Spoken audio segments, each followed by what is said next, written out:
is up, everyone? How's it going out there? Hope everyone slept well. It's your morning. It's Wake Up Justin here with Justin every Monday through Friday on YouTube. 6 a.m. maybe 7, 8 the latest. Sometime in the morning I'll be on. Between 6 and 8 I'll get on, and I usually stream till 10. So stream ends at 10 basically.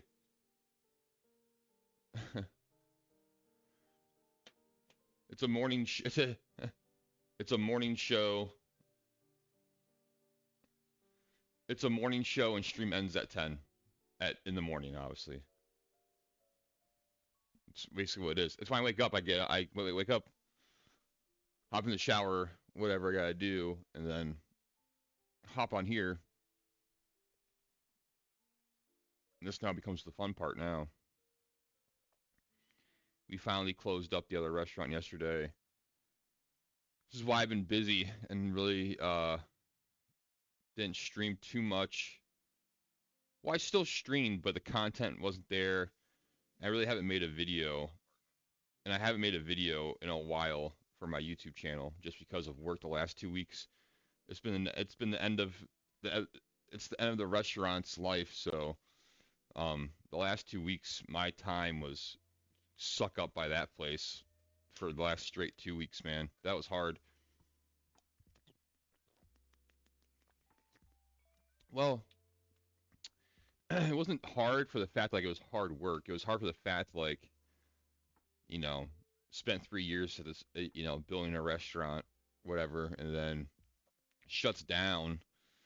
It's just like at some point I was just over it. I just want it to be done with. It's like, all right, I'm just done with this. Just let's get it done with. It's over. You know. And then the last 2 weeks it was just the slowest death of a business. Like it was just like it would not die. It wouldn't. It was to the last day she fought. Like I was there from the first day and the last day, and trust me, the last day was just as long as the first day was,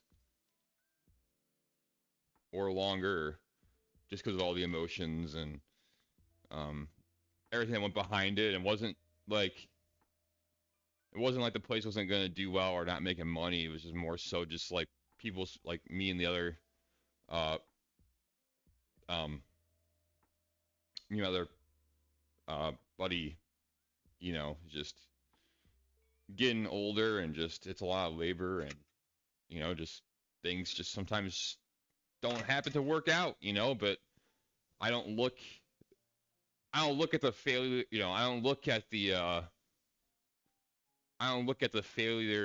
failure. I don't look at the failure of the restaurant as like it didn't even really found. See, in my eyes, it didn't fail though. It's just different points in life between two people that um you know decided to move on from something. I don't think it really was a failure. I think we decided to move on. I think that's what I think that was the I think that was the hardest part of the whole thing, is that we decided to move on more than anything really. It wasn't like it was anything bad happened. I think we were just ready to move on from it. We were just over it, and just I think it was more so of like a symbolism of like me moving forward with things in life, and not because like I always wanted a restaurant. I've always wanted a place like that, blah blah and stuff like that. I always told myself everything, and I finally get the chance and opportunity to do it, and it's just like you know it's very it's pretty hard. It's very hard. It's hard finding good help. It's hard finding good people to work for you. It's hard to find people to like trust these days. For real.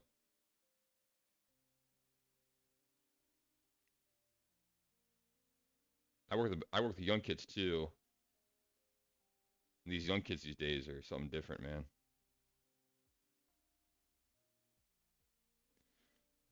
Let me tell you. Dude, what is clogging up this coffee thing? What's going on here?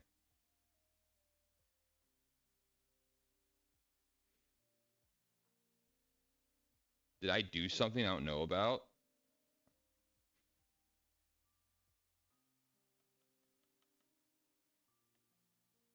Hello? Okay. I don't know what's going on with this thing.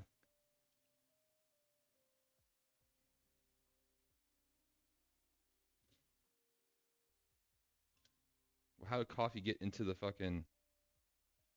What? Sorry, hold on.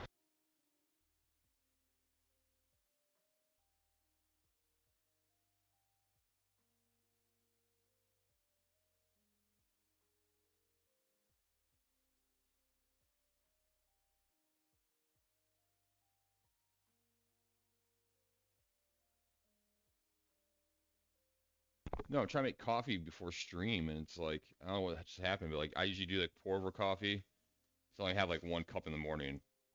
So I just like make a single serving of coffee, literally, where it's like, a plastic holder over a mug, and you pour hot water over it, and like drips into the cup.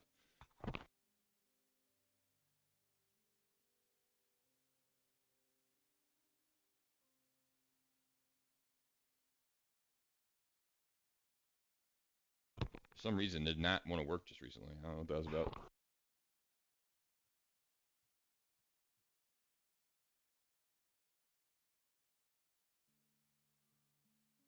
That's what I was doing, in case you were wondering. Trying to make some fucking coffee.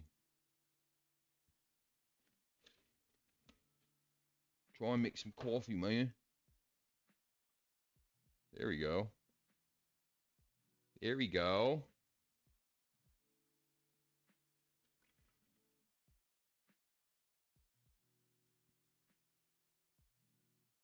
Nah, we're making coffee, man. Man.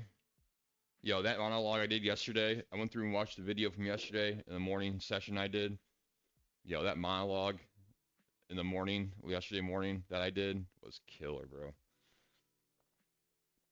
I'm waiting to make a video out of that and clip that out. That could hit. That video could hit. We could have got something there with that one. The video I made for the shit I said yesterday. Like for real. I said some crazy shit on stream yesterday.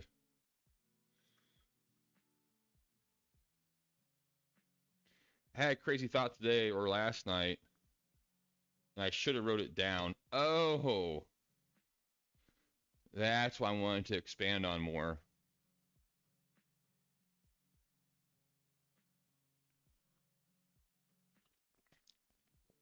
Oh my goodness gracious, that coffee was hotter than I thought it would be. Holy cow. 1 second, hold on. Need like some incense here and get this going before anything else, really. Um, when I talk from now on, it's gonna be like more my back facing and me looking out into the street when I talk. I don't know. I like the aesthetic of it. I like the look of it. I like it because I'm also a big believer in like the words are more powerful, or what I'm saying is more powerful than what I look like. My words are more powerful than what I look like. I think when um you don't see the person talking or who's saying these words, it has uh it has more of an effect. And I think the words connect more when you don't see the person speaking the words. Because in your head, and it's human nature, it's just what we do. Like in your head, if you see me telling you things and you see like my face and stuff like that, it's like as I'm talking, your mind is already like categorizing like what it thinks I am or who I am based on how I look. And it's not like we do that on purpose or we do that to be, inconsiderate of others. Sorry, I'm walking around my house looking for my pen. Um, Oh, here it is. It's not like we're trying to do that to be inconsiderate to others or be mean to others. It's just how it's just an easy way for our brain to categorize things and then process information and then like read the room kind of quickly is by uh, you know um, stereotyping and assuming someone based on like what they're wearing and how they look more on so than like their character and what they're doing because I can't it takes a while to get to know to truly get to know someone and their character and who they are. Like that takes a long time to be able to do that kind of thing. Like get to know someone, their character, and who they are and stuff like that, and who they truly are and what they're truly worth. Like that takes some time, man. That kind of thing doesn't just happen overnight. That's like months of knowing someone and working with someone. And we don't have time, when you meet someone in public and you're in large crowds or a large gathering or a party or a work event or a function, whatever it may be, you don't have time to individually meet everyone and be like, hey, who are you? What's your story? How do you discipline yourself? What's your routine like? Do you have a bedtime? Do you go to the gym?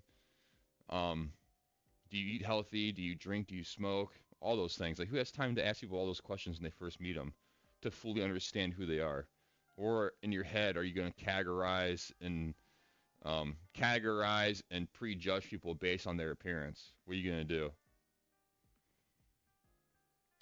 I think people need to get out of the mindset that people are doing that people do those things like to be meanful or hateful, and really it's just how our brains process information faster with everything that's happening around us, and how quickly and how rapid things move and how fast things go.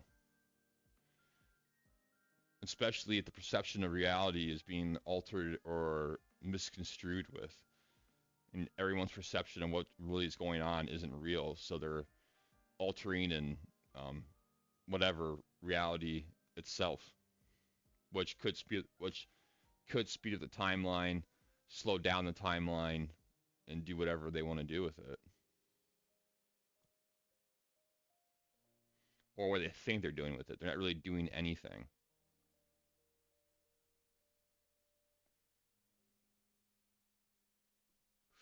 Because they have no true power.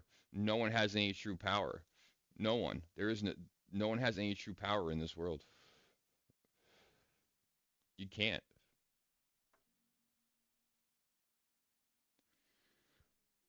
Like, because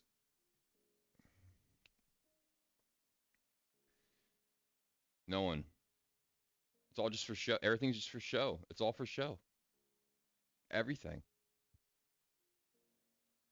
It's all a show. It's all a play. To teach and grow and learn. You can sit here and say, well, Justin, what about A, B, Y, and C, and D? And I will sit here and tell you, well, maybe those things have to happen. For people to understand, for people to know, for people to realize what we're doing is wrong, what's wrong in the world, what's bad in the world, what needs to be fixed in the world. Instead of just being like, well, if this happens, and if God existed, then why does He let this happen? He lets it happen to show us how stupid we're being, and how just unaware like the individual is being about what's really going on in the world. Like if you really someone has to suffer for someone to learn a lesson type thing. I know it sounds weird, but like everyone at one point is on the suffering side. And at some point everyone's on the learning side. You know? It's a push and pull system. It's how things grow. It's the yin and the yang, the black and the white, light and the dark, the two opposing forces that promote growth. Sorry, just like I always tell myself if there was true peace in this world, who would test the good in men's hearts? How would you know who is really a good person at that point? Besides based on people's actions.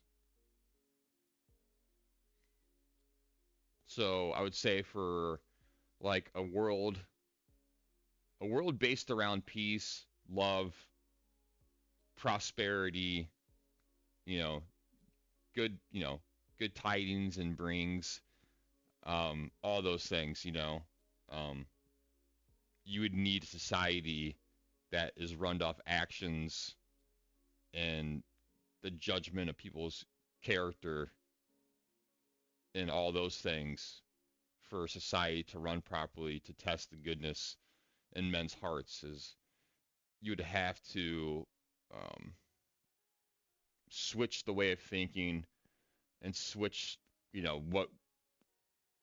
what we possess as valuable in human human form. Um, it'd have to be more so a society that is like a merit based society that actions, good deeds, and things like that are rewarded more heavily than anything else. And that's how you would keep people kind of in check and doing good. But even then, there's still going to be people that want to do the opposite of what you're doing. It's just human nature. That's how humans work, though. That's the thing, too. It's like the more I think about it, and the more I'm like, can a world really exist just in 100% state of peace, happiness, love, and joy? Is it possible? I don't think it is. I don't. I don't think it's possible. Just for the fact there's always going to be someone in the world that wants to do different than everyone else is doing. It's always going to be there. There's always going to be that one person. Even if there's 8 billion people in the world, there's going to be that one person out of 7,999,999,999 people. There'll be one of those out of that many people that want to do the opposite of what everyone else is doing. And then it's going to be, if that was true, that'd be, if everyone was living in love, peace, and joy and all those things, then the whole world would be completely, surrounded in light, and then you'd have that one person would be like the littlest tiny, speck of black in the yang or the yin or whatever, and it would still be there. It wouldn't go anywhere, and that's what I'm saying. Like, I don't think there's a guy running by. I don't think it's that's why I don't think it's possible. Because there's always be that one person that there's one is it gonna want to swim the opposite way, go where the crowd isn't going. It's just human nature. It's always gonna happen.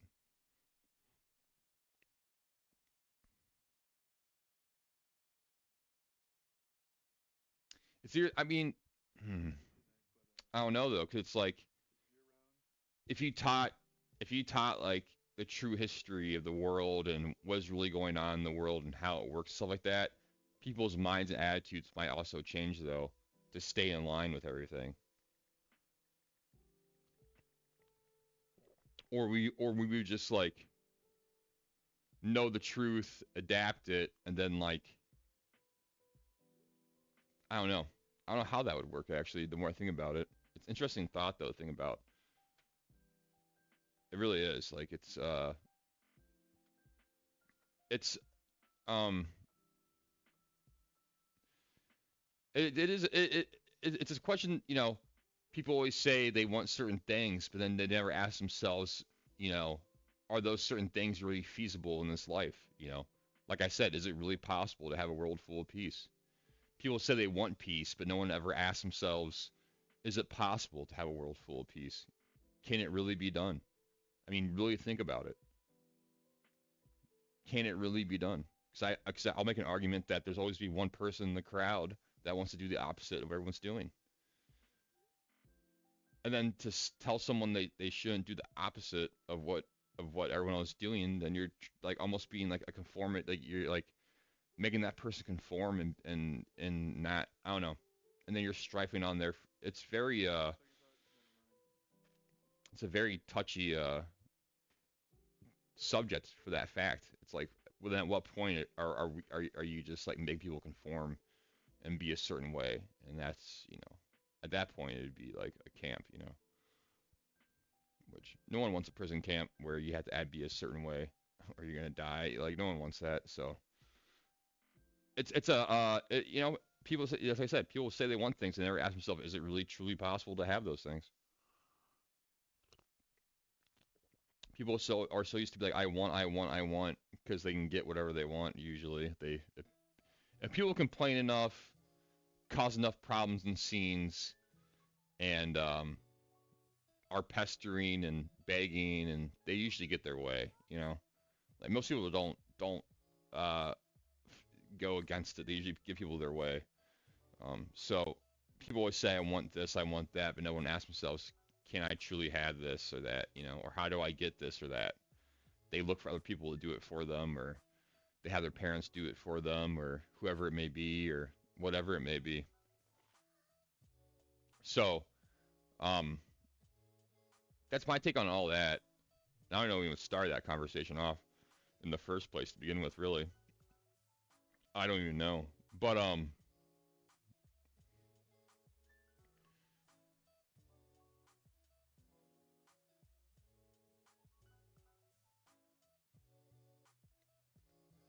then the other day, I was, I'm a thinker, you know. I try to think logically and rationally about things. I try to um, reduce it down to the simplest form it can possibly be. The best answers are the shortest, short, sweet, and to the point. Those are the best answers you can give everyone. If you could figure out, if you could solve life's, if you could tell people what the meaning of life within 3 words and the most simplest words for the fact that everyone can understand it. That's why like simplicity. Well, that's why like simplicity and all those things are so great. Is because um, little work, but the most impact.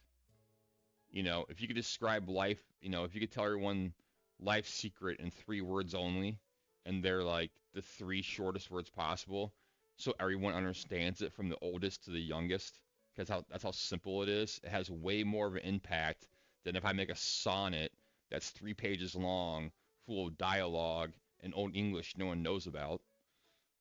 What would be more powerful? A verse that's 3 words that everyone can understand, or a 5 page sonnet that no one really understands, that people will have to like search up the words to even know the meaning of the word they're reading. You know, that's why simplicity is the best. Short and sweet. Get to the point. My dad always tell me that, and my siblings, my mom, that get to the point. Get to the point, Donna. You'd say. Because just like, well, I just want what really happened. I don't need the whole backstory of everything. I don't need what led up to it. Just tell me what happened. Get to the point. I forgot all about that. I was just talking right now. But it's true though. People just want to get to the point, man. It's why like shorts and reels are so popular, because it's like you're getting, you can get the main points of a hour-long podcast of information within a minute by someone just digging through it and getting out the main points for you. 'Cause it's short and sweet and to the point. That's why they're so popular.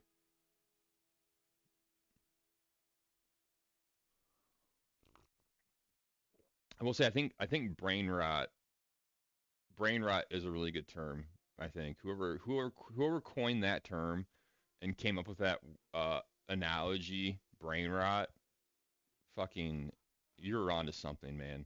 That is the perfect description for like doom scrolling and what it does to your brain and everything. Like it's such a good describer definition of social media just nowadays and everything. It's just brain rot, dude. Well, I mean, dude, you're living in a world where you can't do or touch or taste or see or hear anything. You can't do anything. They won't let you. It won't let you.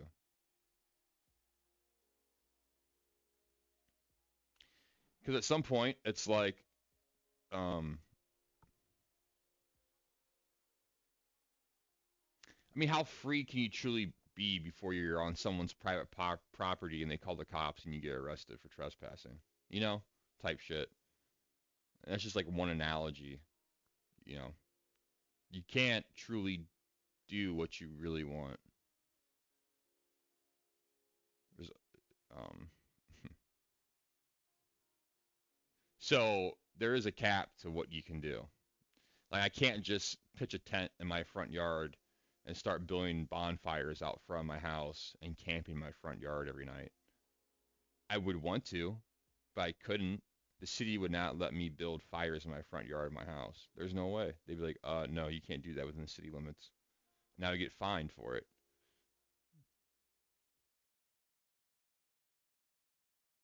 I know that sounds weird, but I'm just giving you like examples of like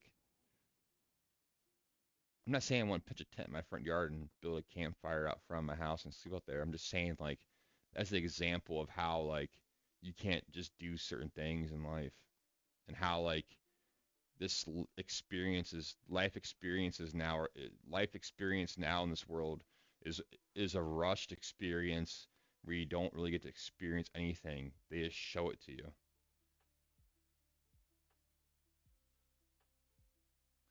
I know it's weird. I know like that sounds like a weird like um, concept and stuff like that, but it's true, man.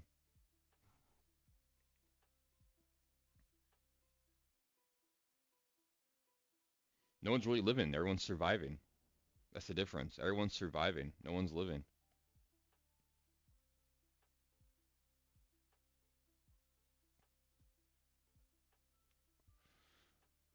The only ones that are living are the ones that are making us survive.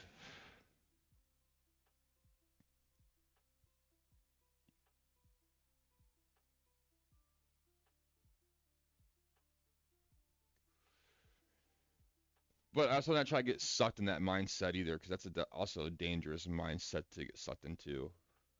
Is that you're being held down or oppressed, and that you don't have a way out. Because you start telling yourself those kind of things. I don't have a way out, and this is never, you know, like I just said right there, kind of like surviving. Everyone's surviving, no one's living type thing. That kind of mindset is can get dangerous for the fact like then you really then doing things like that, you start giving yourself no hope, telling yourself there's no way out and stuff like that. Then you don't start. Then if you keep telling yourself there's no hope and there's no way out, then you stop looking for the hope and you stop looking for the way out, and then you just start conforming and getting comfortable and say, well, I might as well just make the best of it. Stop making the best out of the situation and get the fuck out of the situation. That's what you need to do. That's what we all need to do.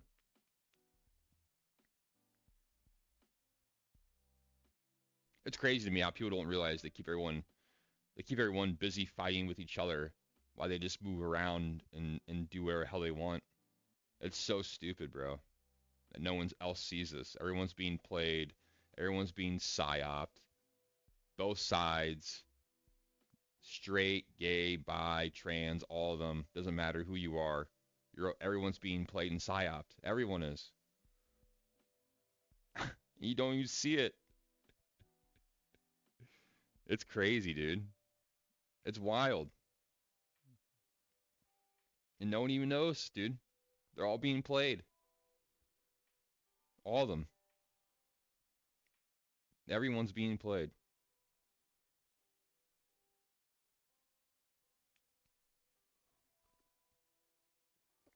There shouldn't be. I believe there shouldn't be sides in a society. Once you pick the side, you've already lost. It's done. Because then it's like a sided tribal mentality, man, where it's like you pick a side, Well, if you're on a side, what does that mean? That means you don't like the other people on the other side. That's why you picked that other side in the first place. So it's like you already have like hate and displacement for other people already. And that's not how you build anything off of that. How do you build off of that? You know?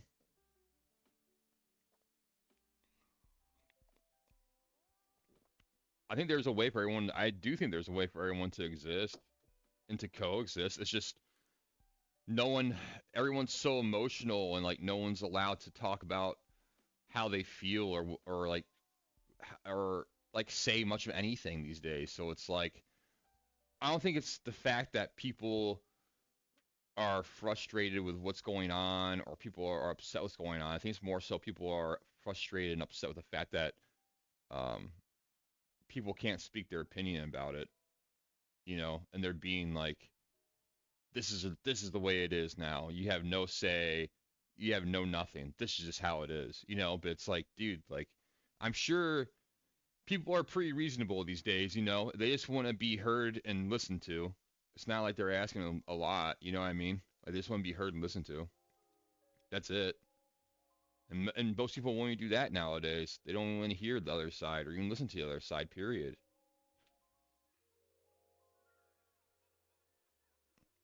And that's when things get really bad, like really bad. So it's like, I don't know. I always never understood that. How people don't get that. Like they keep everyone fighting, and then it's like the hidden hand type shit, man. It's the hidden hand, all that shit. Keep everyone fighting over dumb fucking minuscule stuff that means nothing, while they're passing bills and laws to create like crazy AI infrastructures and data capturing cells and all this stuff, dude. And no one even notices any of it. It goes unnoticed by most people. They don't even care. 'Cause they want to talk about fucking a ballroom being renovated for 2 months. While they're probably making fucking AI centers to fucking imprison us all for the next like hundreds of years. No one even cares. It's crazy, dude. Crazy, crazy, crazy. I'm telling you, dude. I've always told people one day we're gonna wake up and the whole world's gonna be changed within like a matter of one day, and you won't even know what happened. For real. It's gonna blink in the blink of an eye. You just blink and you're gonna open your eyes and what's going on? What happened?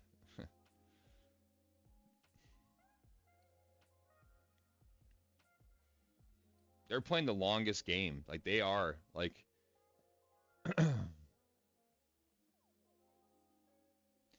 but still, I still ask myself that same question. It's like, is the world really being controlled by a bunch of whatever? Whatever side of the coin, whatever it is, whoever's doing it, but for bad intentions and bad purposes. Is that true? Is is there any entity, human, whatever, that's pulling the strings and controlling the levers to our reality, right? To cause chaos and all these things to control us and everything. If is that really true, or is it just our own ignorance and like inability and people's motives and alternatives and throughout history, and I mean like people's motives throughout history, and more so of like you know characters you hear throughout history like Abe Lincoln and I don't know King Tut and all these things, whatever. I'm just trying to give examples real quick as I'm going on. Um, Shoot, I already lost my train of thought. I lost it. It's gone. That's why I didn't want to say too long on those characters of what I was gonna say. Shoot, it's completely gone.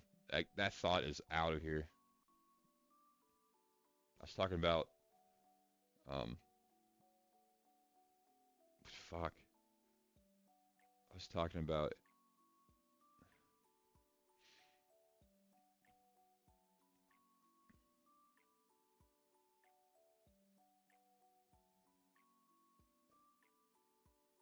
I can't remember now. Shoot, dude. I'm mad at myself now. I can't remember that.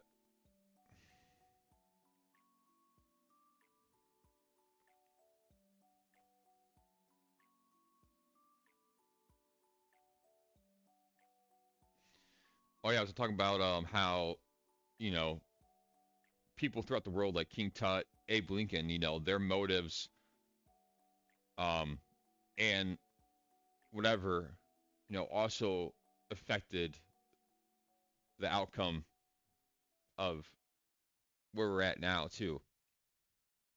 Yeah, that train of thought's gone, dude. I can't remember what I was talking about.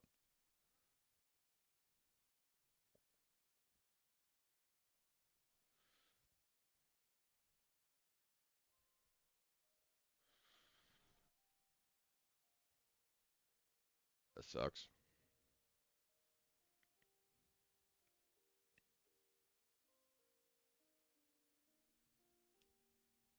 Hmm. It's like literally my thoughts just like went out of my head, all of them, after I took that break for like 1 second. That's how quickly days it comes and goes. Sometimes. Shoot, man. I'm really upset. I can't remember what I was talking about. I'm trying to think, but I really can't remember what I was just saying or where I was going with it.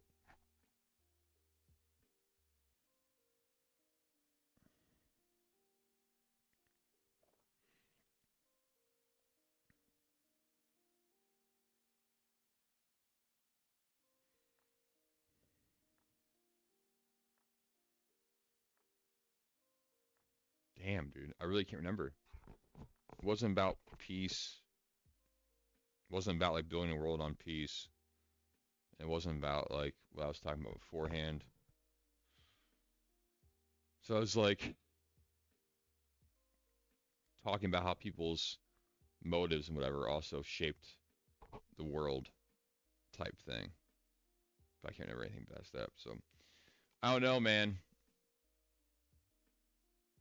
And then the other day I was thinking about like I'm gonna switch gears here because I can't remember where I was gonna go with that. To be honest with you, I totally lost that thought that I had.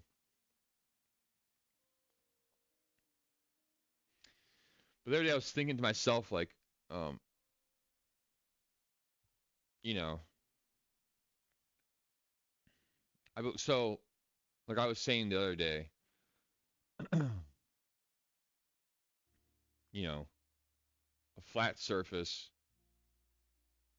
tiny dots all spread out on the flat surface, tiny dots.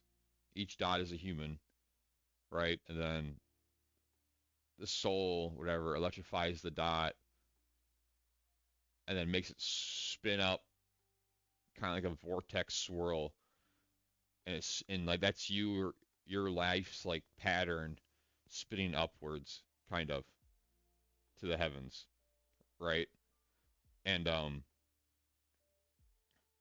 so how you live life and what you do and all those things, your experiences, what happens to you, everything, that's the rhythm of which you spiral upwards towards, and I think some people kind of spiral wider out by their decisions, right? And so if you're the center dot, well, sometimes when you spiral, when you're spiraling, you're going to be closer to the center point of what you once were than you were before. But the center point of the spiral is like where you want to be at with inside of the spiral because that's where you're most you and your best at. But I think a lot of people spin so far out of control. It's like they're off center almost. But you want to like spin back in control.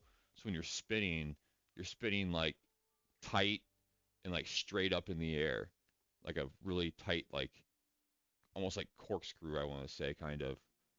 But you're, you know what I'm saying? Like super tight, straight up.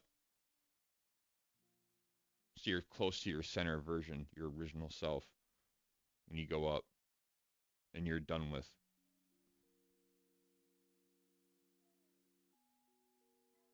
Otherwise, you go up to the end and you're so spun out of control, you're nowhere near the center of yourself. You could be lost. I don't know. I don't know how that. I don't know. That's just something like I was thinking about not too long ago. Just let me know if that resonates with you or not, or you understand what I'm saying about that. And then imagine like a whole field of those spirals like that shooting up, kind of, in like a Fibonacci spiral, going upwards though. That's like energized, electrified, almost like a field of like electrified spinning coils almost.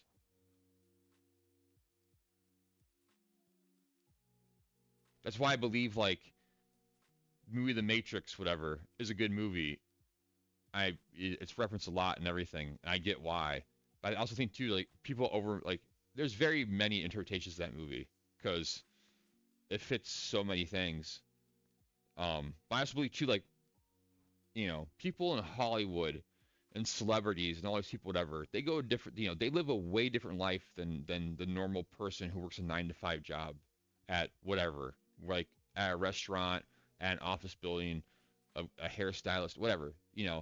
A A-list celebrity does and goes to places that we're now allowed to do. You know what I mean? So like I'm sure they talk about way more different things than we talk about, right? So I'm sure at some point, you know, information about like what's really going on in the world and how the world came about and what is it all about is, more accessible or than it would be if you're just a regular citizen living on Earth.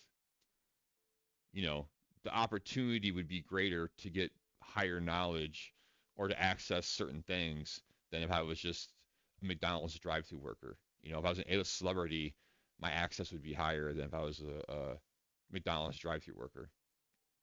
So I believe some of these movies. I also believe why these like movies and TV shows and things like that correlate with the world or correlate with events is because like you have people that go to these parties, whatever, who are movie producers, directors, writers, artists, whatever it may be, and they hear these things at these parties, and then they interpret it into their own version to tell it through a movie or a story, whatever. But these whatever studios, whatever it may be, whatever, allow these things to be made or produced because it's such a like um, metaphoric telling of the truth that most people won't understand it. And it will go so far over target, it won't even matter if they make it or not. But those who can see and hear whatever can correlate what they're saying with actual things. And that's where like the game and the battle comes in and stuff like that. Um, so I believe that's also going on. So now if you have, like I said, coils that are spinning upwards, some spiral out, some, spiral high and tight, whatever, and stuff like that, and then it's running electrical energy through it, whatever it may be, because the Earth itself, as we all know, is an electrical grid or has electrical grid points on it based on, ancient things and whatnot. So, energy grid we're living on, us ourselves, energy coils spiraling upwards to our life's expectancy, trying to stay, to original high and tight self as you can.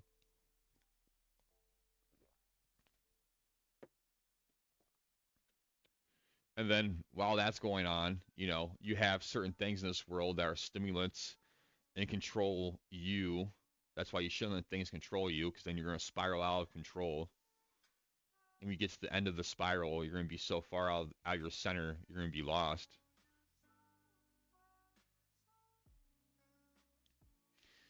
And then you have movies and music and all these things influencing people and their actions and stuff like that. And then, the coils, the springs going upwards, stuff like that, are charged. So you're giving out like negative or positive charges, which in return we're staying on an energy field.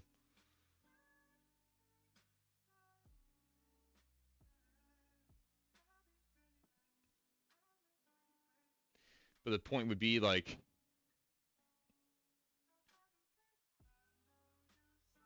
does the energy field itself that we stand on and we create and produce, then in return charge, the consciousness?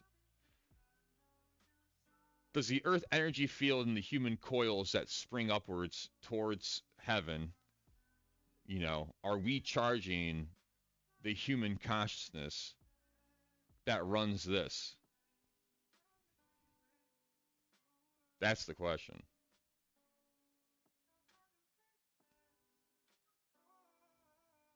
That's crazy. That would make sense though. If the earth's energy field, we're the we're the we're the batteries, we're the energy source, then human consciousness is what we're powering to run all this.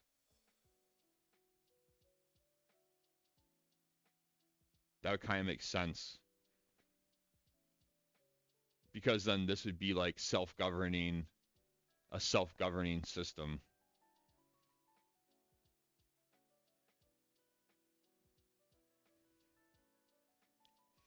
Which is pretty far. This is pretty far out there. I mean, I don't know.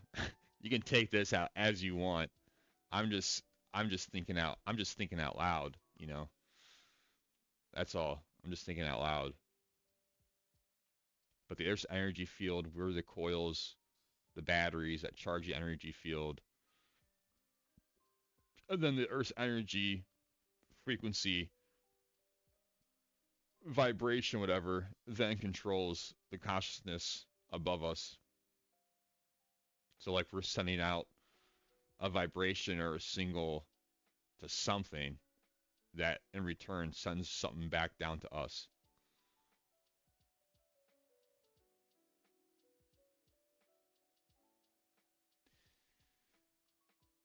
That'd be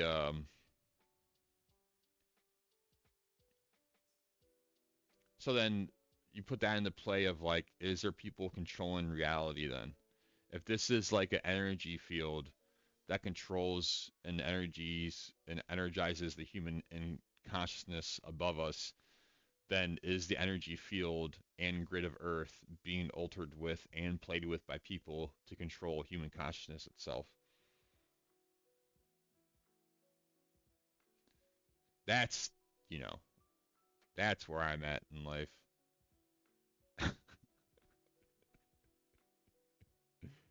That's where I'm at in life right now. It's crazy, man. Everyone has this ability to,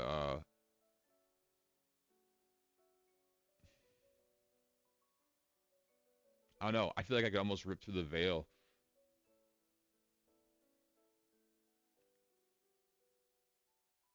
It's crazy.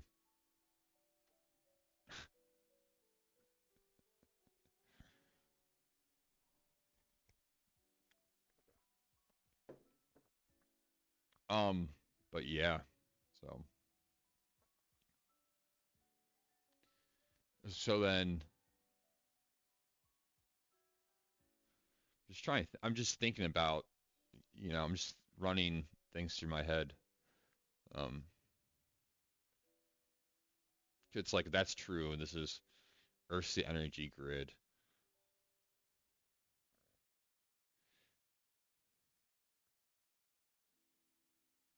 I'm just trying to think like,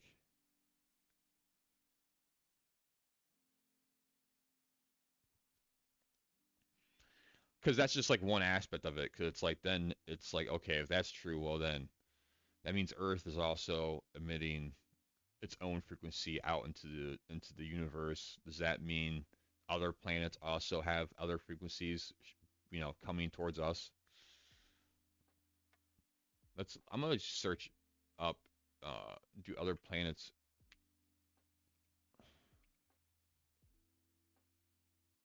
shoot off frequencies?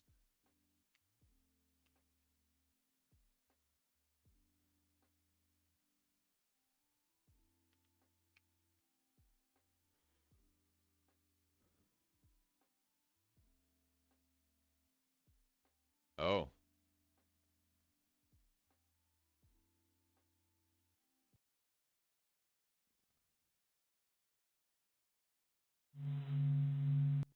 oh, jeez, dude. All planet sounds from space is all the sounds planets makes from space. I don't know about that.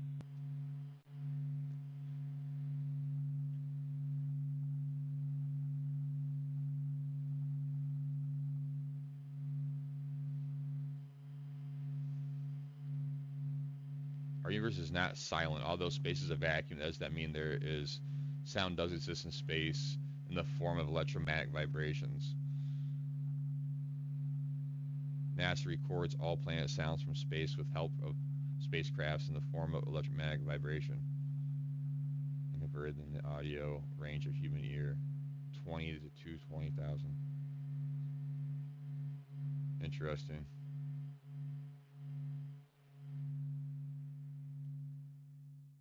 What's the next one? Mercury?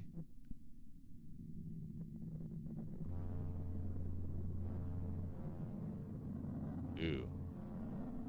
I do not like that one at all. No, thank you.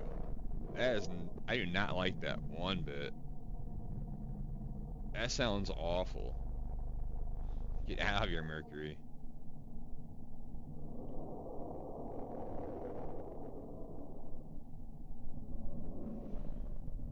It's interesting. So all planets give off a vibration then, huh?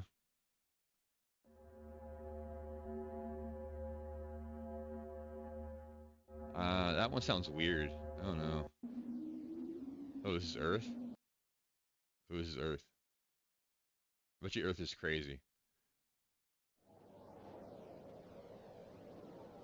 Yeah.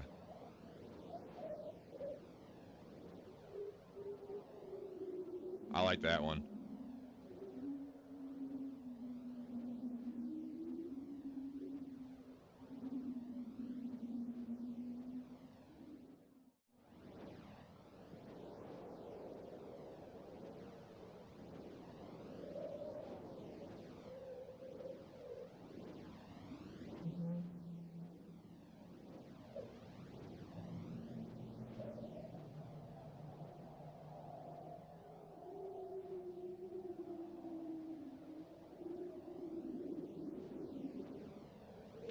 You know what's crazy is like that stuff's going on around us all the time, and we don't really think about it at all.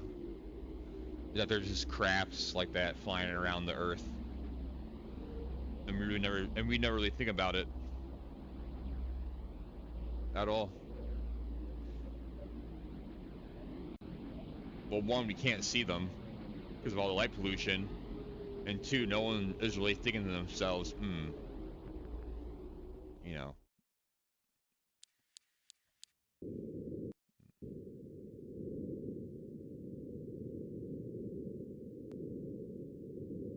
I don't mind Mars. Ugh, ugh, ugh,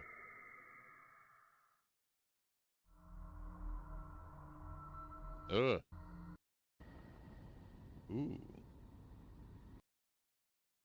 I like Neptune though. Interesting.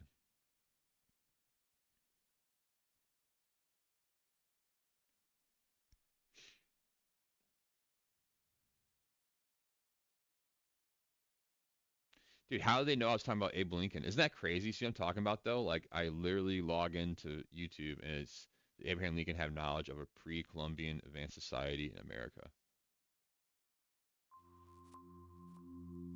Howdy, y'all. Welcome back. Thank you for being here.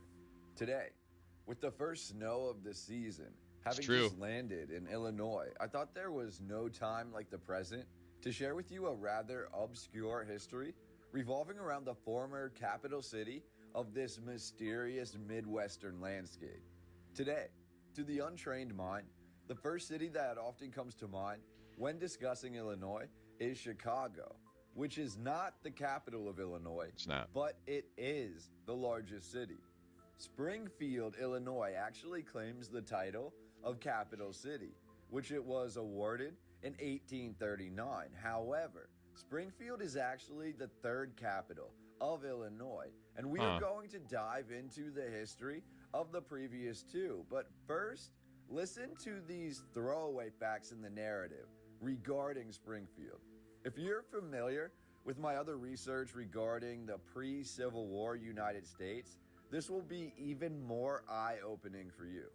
According to the mainstream narrative, Springfield was originally founded around the year 1818 as a fur trading hub known as Calhoun. So bright, named for the senator of South Carolina, John Calhoun. In 1820, John Kelly built the first permanent residence here on top of a large mound which overlooked the main creek through Springfield, which became known as the town branch. The Kelly cabin, as it was known, situated on top of the mound, was replaced. Where's this going to? Itself was from the late. I don't know where this is going. I don't know. I don't like it.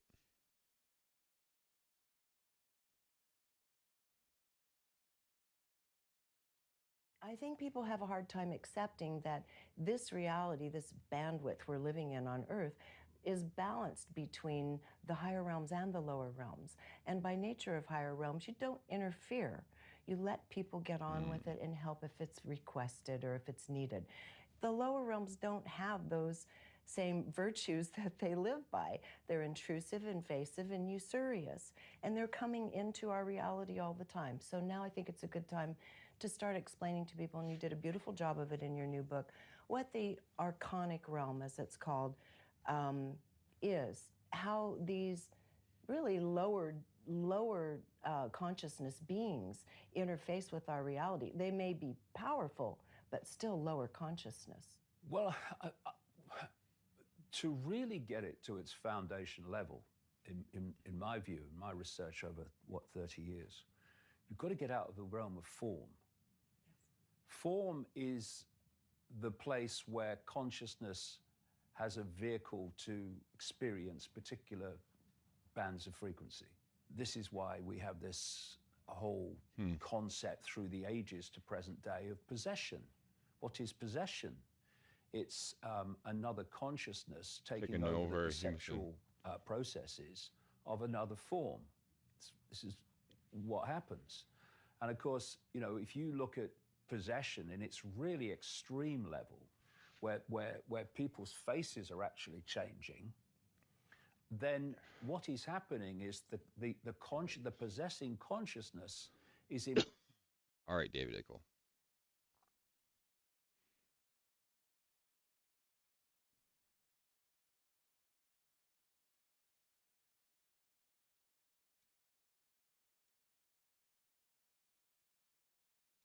We've had enough. We want to save what's left here on Mother Earth to save. We're going to all kneel down and we're going to talk to our Creator.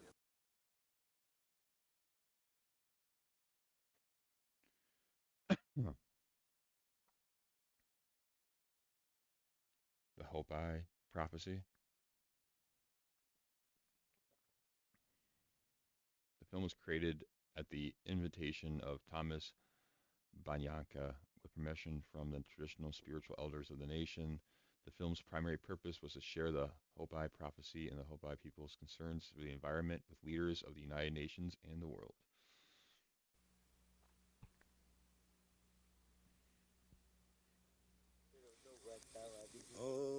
Amazing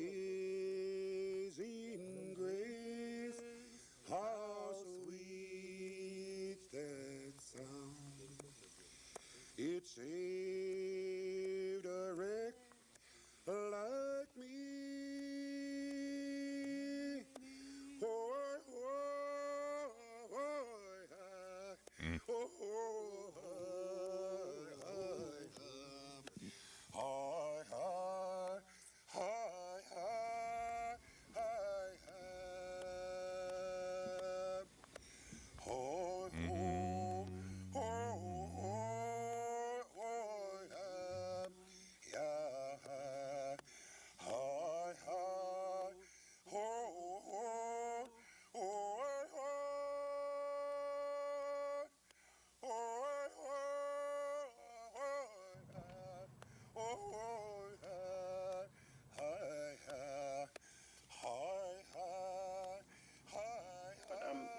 one left now who was selected by high leaders. And when high religious leaders place you in a position, you cannot neglect it. I'm not a medicine man or spiritual leader. I'm just a simple person, common person, carrying this message for my elders who know and versed in things, and to carry it as far as I can. That's what they instructed me to do, because one problem is going to be great. That if I can open a door to unite nations for them, then my work is done, and then somebody might go in there someday in an old Hopi way. Hopi means peace, kind, gentle. Our mission is to hold this land and life in according to the law of the Great Spirit. We are the original native people holding this land and life in balance through prayer, meditation, ceremony, and taking care of all these animal, birds, and plant life. We live with them. We take whatever with prayer, with the ceremonies, and we protect this. So we are endangered species also, but no one seems to be protecting us. No organization set up to protect the real environmentalists in this country. And right now, there's much concern about this burial grounds and bones and being sold, and religious artifacts are buried in the ground for special reason, but they're taking it out. That is planted there just like a seed to take care of forces, power underneath. They're helping power underneath to keep this land in balance. So that's why when you dance, many native people don't know why when we dance, you step our feet. When we do that, we let underground forces, spirit people know that. Bro, we were literally just, dude. That makes sense too. So prayer, meditation, ceremonies that from bro. Mexico and down to Zonia and down to here is performing that ceremony for the Great Spirit in following the instructions.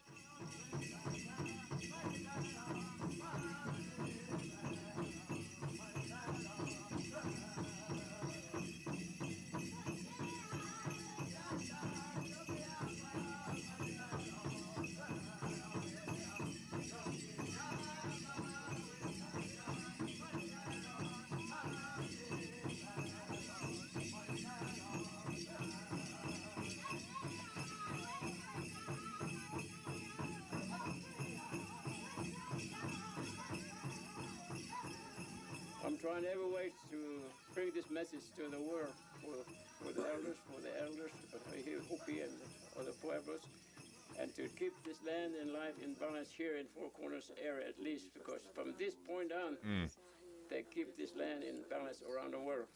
I'm sure that you know that you have a mother, and you should respect your mother. And that's why we look at this Mother Earth. It's our mother, living being, and we nurse from her breast, and she gave us everything, and that's why we respect her.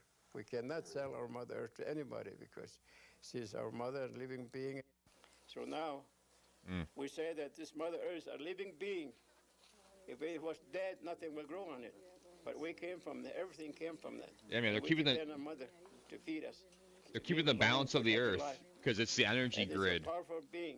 Earth, well, just like I said, Earth is the energy. Earth is the energy grid. We're the batteries. So, like, keeping the balance of the Earth's vibration, which is like possibly the controlling center point of the universe, or our galaxy, or something. You pray, meditate. When you plant something, you pray over it. You fast. You go ceremonies, and you touch the plant and come up like a child and make that grow good. We do that all the time.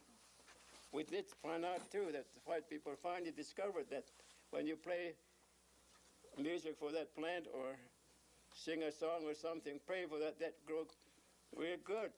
And we knew that a long time ago, but again, the white man discovered recently that it helped make things grow.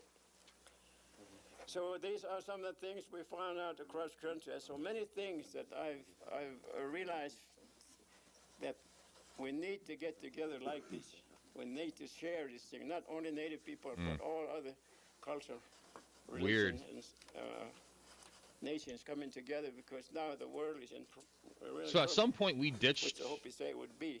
It's going to be great at this time. This is why we are coming together, look, for one another. Yeah.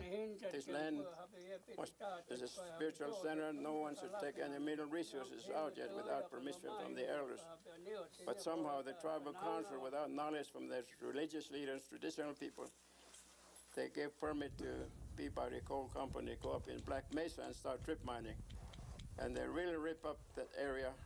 Our shrines and burial grounds and sacred things are deposited there. And now they're using a lot of water from underground, which in this dry area is depleting our spring mineral resources. Many of the places are drying up.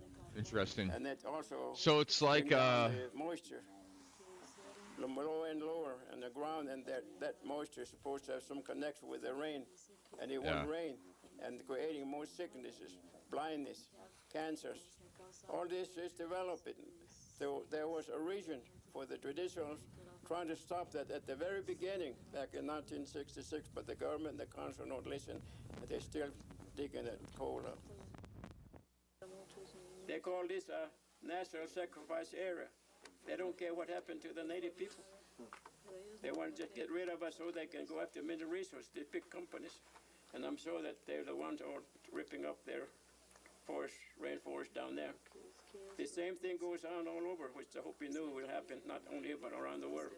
Because many people, big money people, big corporations, even government officials involved, going after more money and power and glory just to have good time. They don't care what happened to the animal, birds, and people, as long as they get money. Yep. That is what is happening today. So we just merely That's a take good care point. of it. That's a really good point. We're told we're not to disturb things too much. Just get whatever we need from the trees or flowers or fruit or medicine from the hills or fish, animal. Just enough. But the white people, they say someday they're going to come and they're going to just take everything for themselves, seemingly.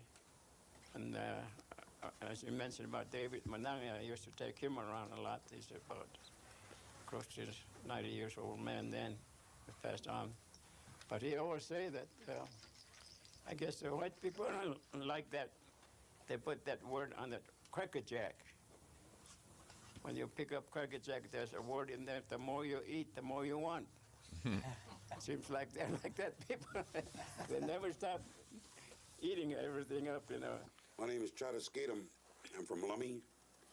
I'm one of the elders from our longhouse, or Schlangen, our winter dance ceremonies that we perform at our home. I'm also the cultural resource specialist for the Lummi tribe.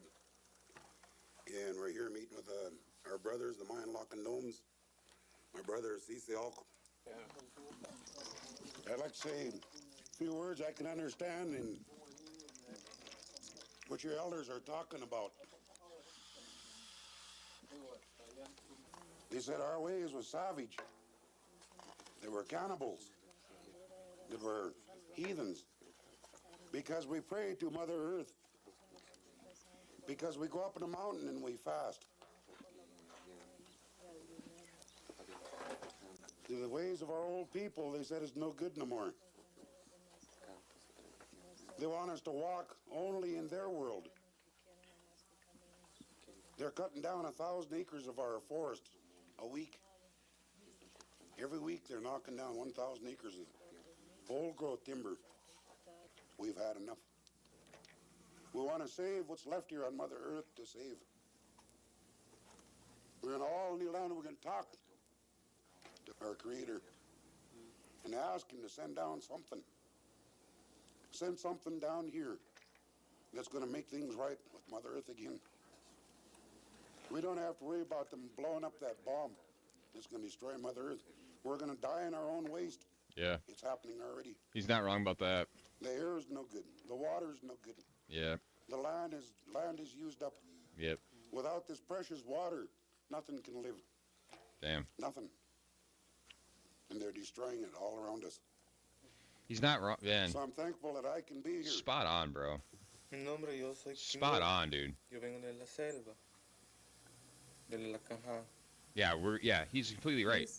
We'll die from our own ignorance and waste, 100%. They have the same problems that you here. They have problems with promises from the government that the government never makes a reality. They have no doctors right now. They have diseases that are affecting to different people of their village, and he's very worried about that. Lacandon are peoples from a very large forest. Theirs is a tropical rainforest. Ours is a temperate rainforest, but it's an ancient cedar forest. Now our people, to us, even though many people know us as salmon people, salmon's everything to us, but the cedar's everything as well. It's our home. It's our sacred drum hoops. It's our sacred rattles. It's our flute. It's our hoops for fish nets. It's our boards. It's our clothing. You name it, we make these things out of the cedar. Inside it, you can reach down inside of the ancient trees and find that it gave its heart up, and from that we get red paint. And so for us, the cedar is very interesting. Important. And so we have our problems, and we're very sympathetic. When whether it's the Mayan Lacandon of Mexico, or the Makwashia or the Yanomami of Brazil, we've heard their voices, we heard their pleas, and we hear that it's the same thing. It's the same industries. It's the same type of greed that's destroying all of this. When the other world was totally destroyed by flood, a handful of spiritual people came out and met the Great Spirit here. And he met us here, our ancestors, first one. And he laid down this path for us to follow, spiritual path that he kept this land alive and balanced in that way. So he told us about this and warned us about this. And as long as we follow his instructions, this land and life will go on forever. Then so this symbol represents also the sacred symbol. And we placed on that so for thousands of years or more, Native people alone in this country. But somewhere a white brother separated from us and finally came back again. So he came and he brings some inventions that maybe some of us wanted. But the old people told us not, we can have some of this, but stay down here. But some of us fell for it. We go up and follow white man's path, materialistic path, invention of all things without spiritualness in it. So interesting. The second one brings more advancement in scientific things. This was a wagon, this was automobile, and this one represents power up in the sky and nuclear power development. And this represents First, Second World War. Whoever was given special mission to be purified shook us up 2 times because we are letting go our spiritual ways. So follow materialistic path and disturbing our life and everything. And there are few have left here, so this first one shook us up. That was selected here, 3 of them. Then it stopped for a while, we go on, and then more advancement, scientific things, more TV, radio, all advancement, airplanes and all that stuff. So we all start going that way. And again, second one really shook us up real hard with the power they have built. There many life and property was destroyed here. So they referred to that as one of own people joining them, telling the old people, forget that culture, religion. See, we got all this material advancement. Come on, come this way. So that's what they're going to do up here. And as we go along, there'll be a lot of world problems developing. And then he said, white brother was given a special symbol also. We already received that at the beginning. And they were separated from here, and the white brother went around the world to the other side. And he was given this circle. There's no end to this land in life as long as follow the law of Great Spirit. This circle represents there's no end to that circle. Lakota said, sacred hoop must never be broken. And so we all standing on the spiritual circle, And white man was given that. He given a religion. And he go away, he's going to invent many things, he's going to record things, and he'll make life lit, beautiful, clean, and lasting. Then he was to come here to look for his younger brother, who has this Mother Earth color, brown color, to help him with his invention, because we are holding this land in life through spiritual ways. And he was supposed to recognize us, their brothers and sisters. So native people welcome their white brothers. They give them food and lodging and everything, and let them live in his house and freely. And we did everything to help them survive for the first time they came here. But they bring in instruments of warfare, swords, spears, and other guns and hatchets, and that started chopping down our people. And the Six Nations look at that sword like a symbol of a cross, because when he comes, he's going to bring a symbol of a cross. They're going to have to purify this water, ocean, that polluted. Their course, that will be their work to continue on. But there'll be few who have really helped us. They will be pulled out the graft, and they will stand by their leader, and they will be respected, honored. Because some white people or some nations who help them will be respected. They will be protected also. This is what we call Purification Day, will take place here. Then after that's done, whoever survives will meet the Great Spirit. So this represents male figure, they said. Male seed of every living things on this earth. And this other one symbol represents female, producer of life. That's why they're red when baby born, blood flows. And it represents 4 directions too. It means different things in nature. Same way with this symbol. So we must not mess with this symbol or seed of ever living things. But Interesting. It happened in the last world. People went crazy, called it Koyaniskati. Everything went haywire. Everybody don't care.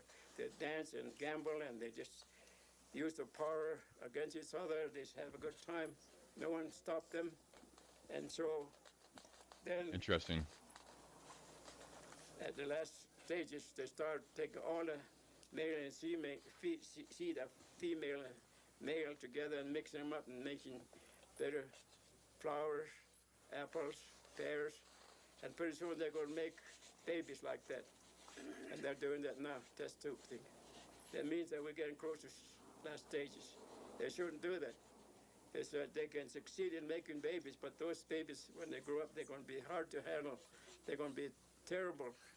They're just going to do anything that is not right if we can handle them.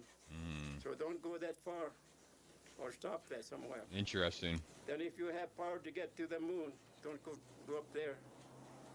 If some of you ever get to that moon, don't bring anything down from that moon to Earth, because you already unbalanced so much nature here.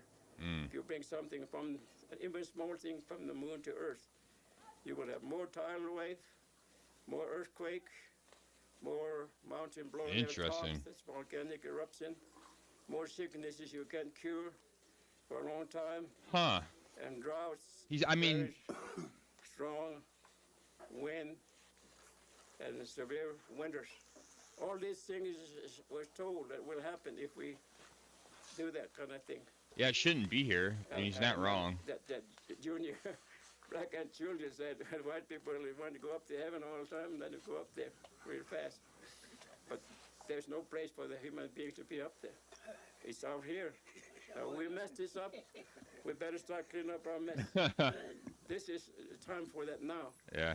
So I think that's a hell of a point, man. That's a hell of a point. To explain this, but I can't explain this. This represents this Four Corners area, and it also represents one side of the world. This side and the other side. So this is where we went all 4 directions to the edges of land, and there are spiritual centers yet we need to develop in different areas so that native people have spirituals gathered there, and other nations will have to join us to survive. This is the basis of our spiritual foundation that we need to bring about. And so we are facing many problems, and it really amazes me, and it makes me encouraged too that many people are now coming together. Some of you are looking for this thing. Maybe it's out of your group and other group who hear this somebody hears this about this problem in the future, that we should bring together peaceful people together with kindness, with true love, instead of using this to fight for our rights, but use this simple peace sign, which is always used by Hopi and other native people across the country. If they don't know each other, they just come and put up their hand. I'm glad to see you. I'm glad to see you coming by, and I'll see you again. They don't have to say anything, but that's a peace sign. And that's all the healing poem too, from out of you. If you put your mind and spirit and faith into it, you can help somebody with your palm of your hand. So these are some of the things that I hope you know, and I hope that will be brought about so that we can really heal ourselves. That's crazy. That's pretty deep. Mother Earth. I agree with everything. I mean, I believe everything he's saying. I don't disagree with anything he said.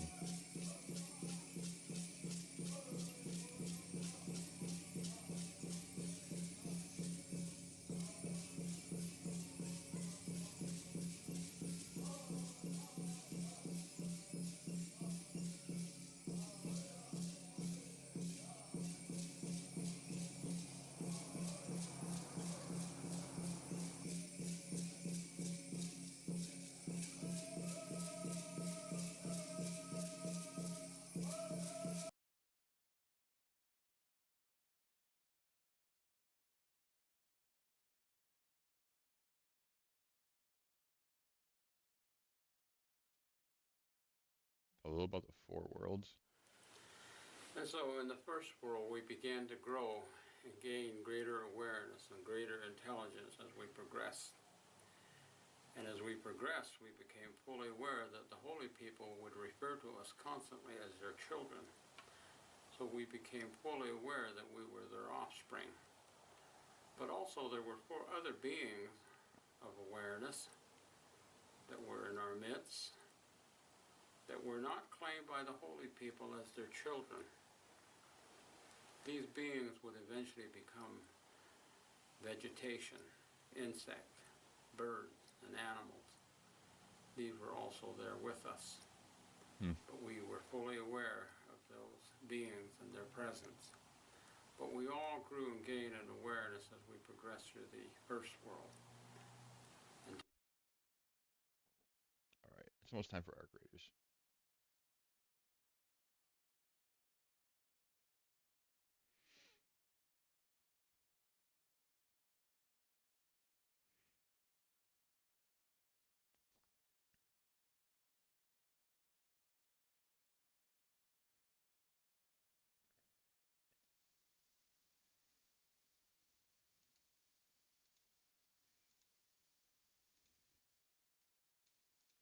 A lot of these people as God infused in them who they are, who he was, what their assigned task was, which is what their nature is, because every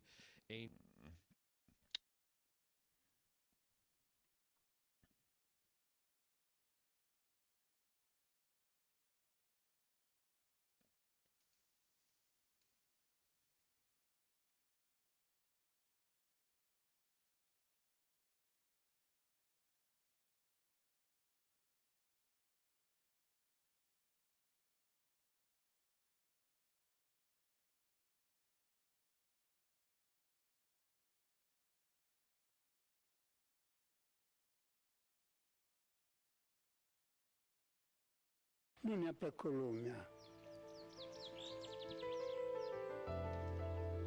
Știm o sfântă care, nu vreau să o nominalizez, dar hai să-i spunem numele, Ecaterina, care trăiește undeva în munți. Nu am văzut-o în față, către față, dar trimite-mă un preot să o împărtășească din când în când. Îți spune și cum te cheamă, îți spune și cele ce vor să fie. E o femeie. Hey woman, I've enjoyed it.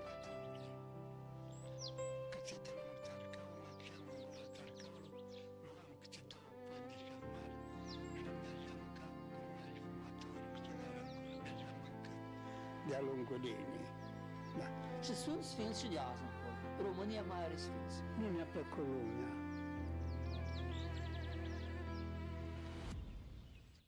Cât ați stat în munte?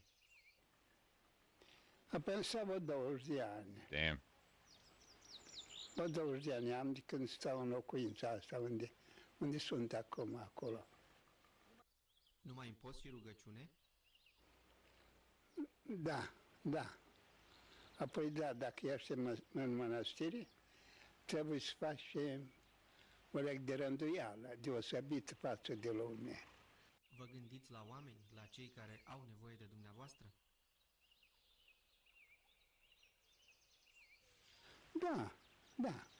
Care are nevoie de rugăciuni, faci pomenic și noi îl pomenim sau dăm la pomenit la altare.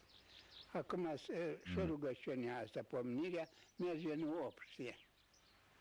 Da. Ce credeți că îi trebuie omului ca să ajungă să vorbească Dumnezeu direct cu el? Să vorbească cu Dumnezeu direct? Doamnă, în primul rând, eu cere Dumnezeu curățenia trupului. Dacă nu are curățenie, nu se poate apropia de sfințenie. Da. Și că asta e mare lucru. Și a doilea este rugăciunea. Rugăciunea zi și noapte. Nu te apropie nimeni de Dumnezeu decât rugăciunea. Eu am avut și eu rugăciunea inimii, asta nu poate să o aibă fiecare, și eu am avut-o, și ca să vă spun drept, am pierdut-o pentru netrebnișiile mele, așa.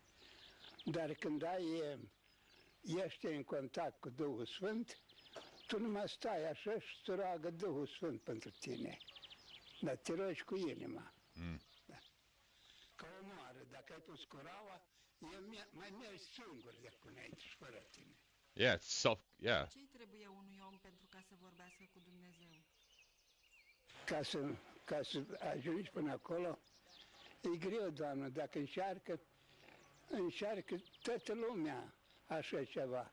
Dar zici că numai 1 la 10.000 dacă ajunge. Adică care e ales de Dumnezeu.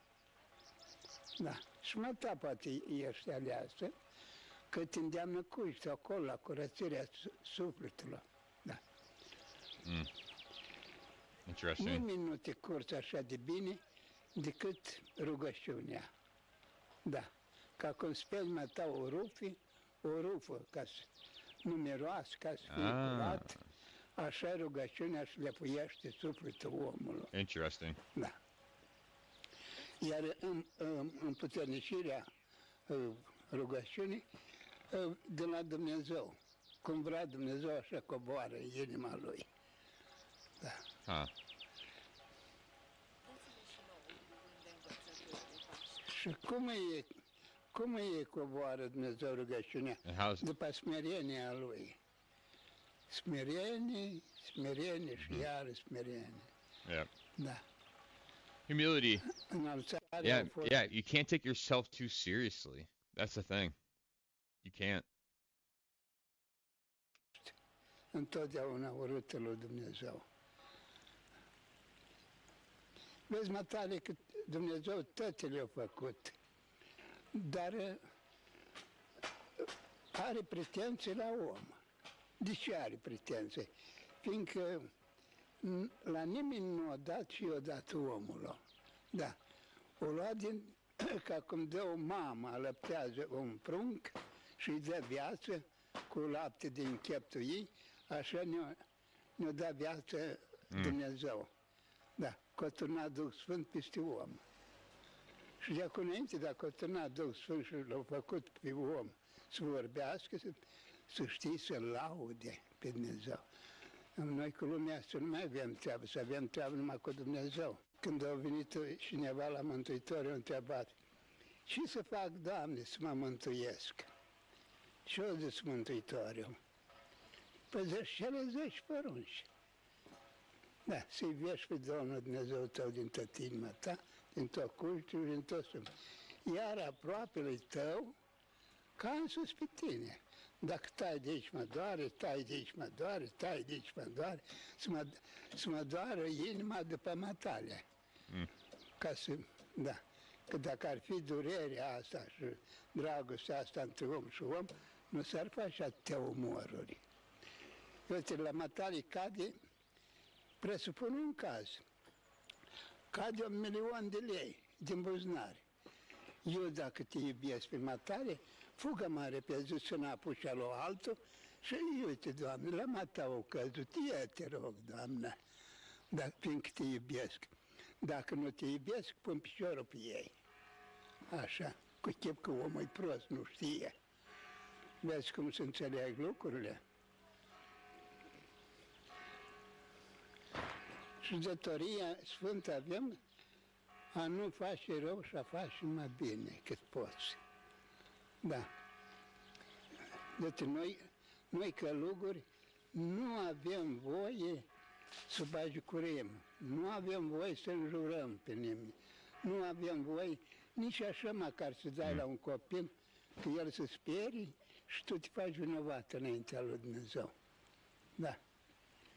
Asta vrea Dumnezeu, bucurie și pace între om și om, dragoste. Da. Du-te, matale, unde te duci până la marginea pământului, dacă nu ai dragoste, nimica nu ești. Da. Să iubești aproapele ca alții pe tine. Da. Asta ne-o ținut și pe noi. Bine a ajutat. Dar mai sunt pusnici. Damn, dude. Mai sunt și acum. De unde s-au întâlnit doi pădurari cu doi pusnici, bărbele până la brâu, la muntele Comori. Eu știu unde din Comori, de la Hangu, încolo pe Buhavnița. Și eu întrebat părintul, de unde sunteți? De unde ne-au dus mila lui Dumnezeu? Aveți nevoie de ceva? De mila lui Dumnezeu? Nu au spus mai mult. Nu au spus unde stau. Damn. Mai sunt pusnici acum. Dar care e pusnic acum n-are nevoie să-l găsească cineva. Are nevoie de rugăciune înaltă. Eu am trăit și eu o leacă 9 ani și 7 luni pe munți. Știi mila Domnului. For 9 years and 7 months? Semnele și cât ai pățit și cât ai avut. E un semn de minune că țara aceasta a avut și are sfinți. Mai are sfinți. Sunt și acum sfinți. Știm o sfântă care, nu vreau să o nominalizez, dar hai să-i spunem numele, Ecaterina, care trăiește undeva în munți. Nu am văzut-o în față, către față, dar trimite-mă un preot să o împărtășească din când în când. Îți spune și cum te cheamă, îți spune și cele ce vor să fie. E o femeie. N-a avut familie în viață, tatăl ei a murit, ea a rămas singură și stă undeva într-un bordei în pădure și se roagă lui Dumnezeu cu mâinile înălțate la cer. Atâta pot să spun despre ea și sunt sfinți și de azi încolo. România mai are sfinți. Avem un sihastru acolo, în cantul la mine mai am un sihastru, un părinte, Părinte Ștefan, care slujește și la Sfântul Altar câteodată pe săptămână. Vine și slujește din pădure acolo. Acolo locuiește? Nu am voie să vară locul și că se lega de el. Nu vrem să-l... Și nu vreau să vă spun. Vreau doar să ne confirmați, pentru că... Da, avem sihastru, avem. Și mai avem și aici, avem și mai și mai la vale, tinerii care stau în peștere sub pământ. În peșteră? Sub pământ, da, viață sub pământ, da. Care noi, ca pădurare, altcineva nu are treceri decât noi, care oamenii pădurii găsim, dăm peste așa ceva. Și dumneavoastră suntem legați sau? Și noi și, bineînțeles, că cine poate să ajute. Cine are bunăvoința și... Cum le duceți mâncare chiar la gura peșterii sau o lăsați undeva într-un loc? Nu, că asta pentru noi ca pădurare nu se ferește din noi, că doar noi suntem oameni și noi și credem și noi în Dumnezeu. Dacă aducem un dar la mașină, duc acolo, îi pun, chem sau câteodată întâlnesc, mă duc în mașină, duce acolo. Da. Trăiește viața asta sihastră, adică viața asta tare, cum să vă spun, ceva tragic. Ceva care e cu totul deslipit de lumea asta, care ne desfătăm noi și vedem acolo, nu vede nimic, aia se roagă numai lui Dumnezeu. Interesting. That's crazy.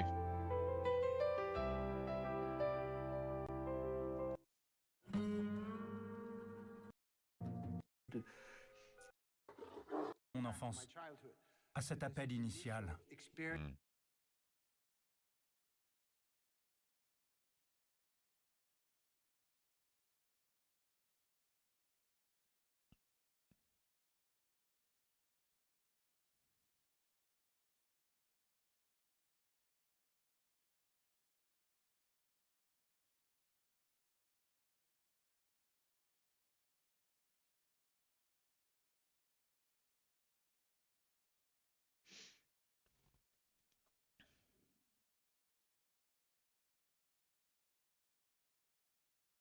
All right, we're playing ArcRaiders now.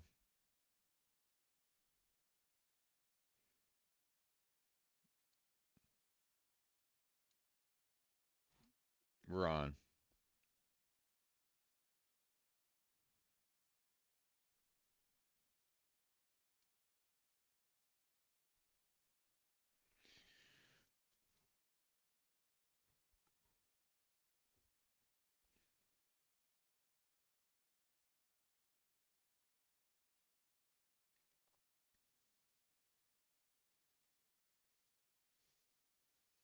That was interesting couple videos there. I agree with a lot of their saying. So like Earth is basically like the center of the universe almost, I want to say, type deal, or keeps the balance of the universe, or keeps the balance for something that's major in this world.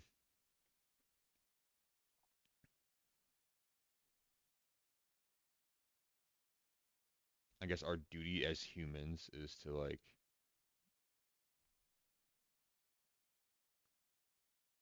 our duty as humans is to keep the balance of the earth, I guess.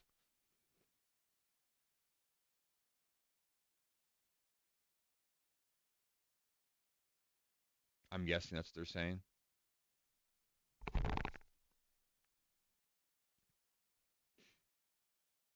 That's what it sounds like they're saying. We can't sync your data with the cloud right now? Oh no.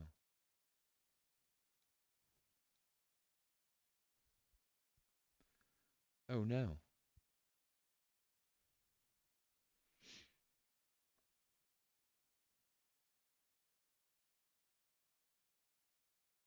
I could just end the stream early. It doesn't work and then just be on later. It's already been on now for, over an hour and a half already. So I'm not really too worried. I got content out of this for videos and stuff. We'll get one more try though. Checking for updates.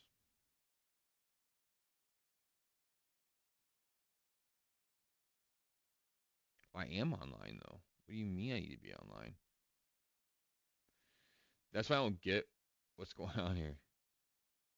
Huh? Okay. I guess I'll connect to the internet. Alright, let's try it now.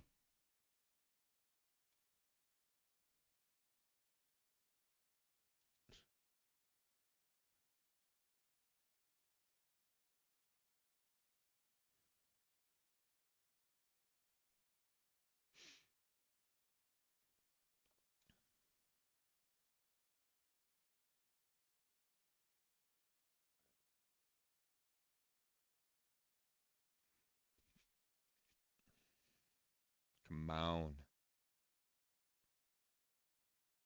Come on. Come on. I'm gonna be done.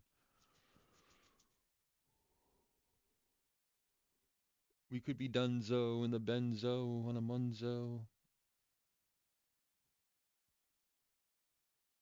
I do get work at 11 o'clock today. That is the thing.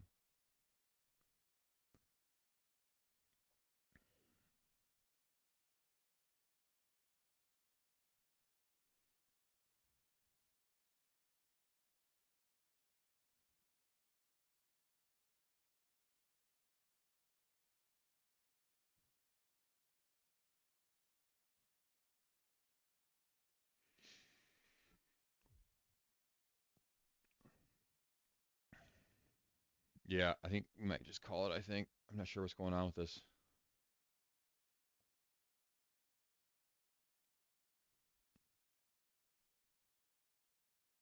Come on. But this works just fine. Like, I don't. Like... Oh, it says sign in.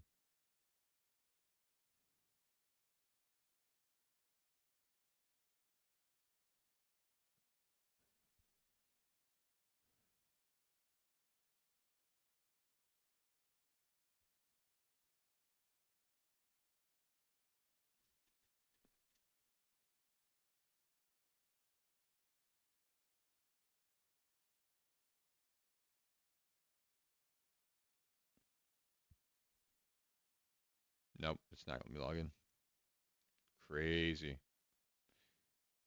But Friday, Black Ops comes out.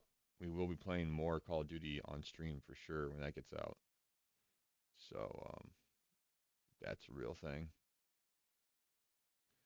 And I don't know. I think I'm gonna get off here. Game isn't working and stuff like that. So may peace be with you.